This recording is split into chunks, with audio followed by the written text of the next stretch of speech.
வணக்கம். உங்கள் அனைவருடைய மனதையும் கொள்ளை கொண்ட தவமின்றி கிடைத்த வரமே சாங் எப்படி உருவாச்சு அப்படிங்கிறது தெரிஞ்சுக்கணுங்கிறதுல நீங்கள் ரொம்ப ஆர்வமாக இருக்கீங்க. ரொம்ப சந்தோஷம். ஆக்சுவலாக அந்த படம் வந்து Anbu. Udhayageetha cine creations, Udhayakumar sir, Udhayageetha madam ரெண்டு பேரும் தயாரித்து பாலா, தீபு அப்படிங்கிற ரெண்டு புதுமுகங்களை நான் அறிமுகப்படுத்தியிருந்தேன். அதில் வடிவேலு சார் அதிரிபுதிரியான காமெடி பண்ணியிருப்பார். அது உங்களுக்கு எல்லாருக்குமே தெரியும். அந்த படத்தில் வரக்கூடிய சாங் தான் தவமின்றி கிடைத்தவங்க. இசையமைப்பாளர் நம்ம வித்யாசாகர் சார். அவர் வந்து ஆக்சுவலாக வந்து ஒரு பாட்டு எப்படி உருவாகுதுன்னு கேட்டிங்கன்னா, ஒன்று டியூன் போட்டு அதுக்கு வந்து பாடல்கள் கவிஞர்கள் எழுதுவாங்க.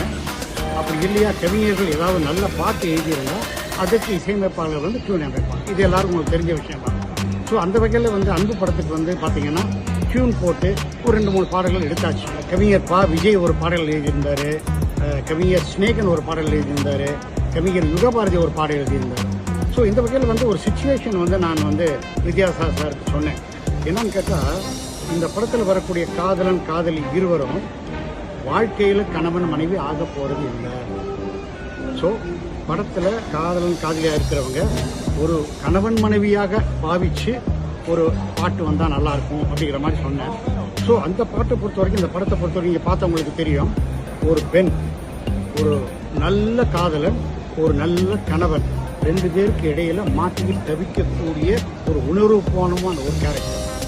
ஸோ இந்த பாடல் வந்து முழுக்க ஒரு பெண்ணுடைய உணர்வு அதிகமாக இருக்கும்னு நாங்கள் விரும்பினோம். அதுக்காக நானும் வித்யாசாகர் சாரும் சேர்ந்து சரி ஒரு பெண் கவிஞரை இதுக்கு வந்து நம்ம ஃபிக்ஸ் பண்ணிக்கலாம் அப்படின்னு சொல்லிட்டு கவிஞர் தாமரை மேடத்தை வந்து நாங்கள் அப்ரோச் பண்ணோம். தாமரை மேடம் என்னுடைய ஆஃபீஸ்க்கு வந்தாங்க. நான் சிச்சுவேஷனை சொன்னேன். ஓகே எழுதிட்டு வரேன்னு சொல்லிட்டு எழுதிட்டு வந்தாங்க. ஒரு 4-5 பல்லவி எழுதிட்டு வந்தாங்க. நார்மலாக வந்து படத்தில் முதல்ல பல்லவி தான் எழுதுவாங்க. அது ஓகே ஆனதுக்கப்புறம் சரணமெல்லாம் எழுதுவாங்க. பல்லவி எழுதிட்டு வந்தாங்க. பார்த்தேன், உண்மையிலே எல்லாமே நல்லா இருந்தது. பட் இருந்தாலும் ஏதோ ஒரு புதுசாக இருந்தால் நல்லா இருக்குமே கவிஞரே அப்படின்னு கேட்டேன். சரி ஓகே அப்படின்னு சொல்லிட்டு 2வது தடவை இன்னொரு 4-5 பல்லவி எழுதிட்டு வந்தாங்க. ஆக்சுவலாக அதுவும் நல்லா இருந்தது. தாமரை மேடம் எப்படி எழுதுவாங்கன்னு எல்லாருக்குமே தெரியும். பட் என்னமோ தெரியல, எனக்கு வந்து அதில் இன்னும் கொஞ்சம் ஏதோ ஒரு புதுசாக இருந்தால் நல்லா இருக்குமே தோணுச்சு. அப்போ அவங்க சொன்னாங்க, ஆல்ரெடி நான் ஒரு 10 பல்லவிக்கு மேலே எழுதிட்டேன், இதுக்கு மேலே திரும்ப எழுத சொல்லி சரி உங்களுக்காக எழுதுறேன்னு சொல்லிட்டு 3வது முறை இதே மாதிரி ஒரு 4-5 பல்லவி எழுதிட்டு வந்தாங்க. அதில் 2 லைன் மட்டும்தான், தவமின்றி கிடைத்த வரமே இனி வாழ்வில் எல்லாம் சுகமே. பார்த்தோன்னா ஆஹா, இதில் ஒரு வித்தியாசமான ஒரு கற்பனை இருக்குது. ஏதோ தவமிருந்து நம்ம நிறைய இதெல்லாம் இலக்கியங்களில் இதிகாசங்கள்லாம் படிச்சிருப்போம். பல ஆண்டுகள் தவம் இருந்து ஒரு தவம் வாங்குவாங்க, தவம் இருந்து ஒரு வரம் வாங்குவாங்க. பட் இங்கே என்னன்னு கேட்டால் ஒரு பெரிய வரம் கிடைச்சிருக்கு, ஆனால் எந்த தவமுமே இருக்கல. ஸோ அந்த கான்செப்டில் இருந்தனால புதுசாக இருந்தது. போய் நான் இசையமால் போட்டேன், நான் காமிச்சேன். ஓகே நல்லா இருக்குது இந்த வரிகள், ஒன்றும் நான் இதுக்கு நான் டியூன் பண்ணிடுறேன் அப்படின்னு சொல்லிட்டு டியூன் பண்ணார். ஸோ 2 நாள் கழிச்சு அவங்க மேனேஜர்கிட்ட எனக்கு ஃபோன் வந்துச்சு, சார் இந்த மாதிரி அதுக்கு சார் டியூன் பண்ணியிருக்காரு, அவங்கள வந்து கேட்டு போனேன். போனோன்னே எப்போதும் போல் ஒரு வித்யாசாகர் சார் வந்து எப்போயுமே பெட்டு தான் இருக்கும், கீழே அவர் ஹார்மோனி போட்டு வச்சுருப்பார். அப்படி எதிரில் உட்காந்தேன். அவர் உட்காந்துட்டு ஒரு வார்த்தை சொன்னார். இன்னமும் அந்த வார்த்தை எனக்கு அப்படியே ஆபத்தில் இருக்குது. தலைவி சார், இந்த டியூன் எனக்கு தெரிஞ்சு ஒரு 50 வருஷத்துக்கு நிற்கும்னு நினைக்கிறேன் அப்படின்னாரு. பட் என் மனசுக்குள்ள என்னன்னு கேட்டால், நம்ம பல கவிஞர்கள்ட்ட பல இசையமைப்பாளர்கள் கூட உட்காந்துருப்போம். அப்போது அவர்கள் வந்து அது அப்படி இருக்கணும்னு ஆசைப்படுவாங்க. ஆனால் உண்மையில் அது அப்படி இருக்குமா இல்லையாங்கிறது நம்ம கேட்டால் தான் தெரியும். பட் நான் எந்த ரியாக்ஷனுமே காட்டிக்காமல் சரி கேட்போம் அப்படின்னு சொல்லிட்டு உட்காந்தேன். அப்படியே 6 மணி பற்றி அப்படியே விரல்களை அப்படியே ஓட விட்டார். ஓட விட்டுட்டு, தவமின்றி கிடைத்த வரமே இனி வாழ்வில் எல்லாம் சுகமே அப்படின்னாரு பாருங்க. உடனே என்னை அறியாமல் அப்படியே கை நீட்டி அவருக்கு கை கொடுத்தேன். உண்மையிலே ரொம்ப சுகமாக இருக்குது, இதமாக இருக்குது. நிச்சயமாக இது ஒரு நல்ல பாட்டாக வரும் அப்படிங்கிற ஒரு நம்பிக்கை எனக்கு இருக்குது.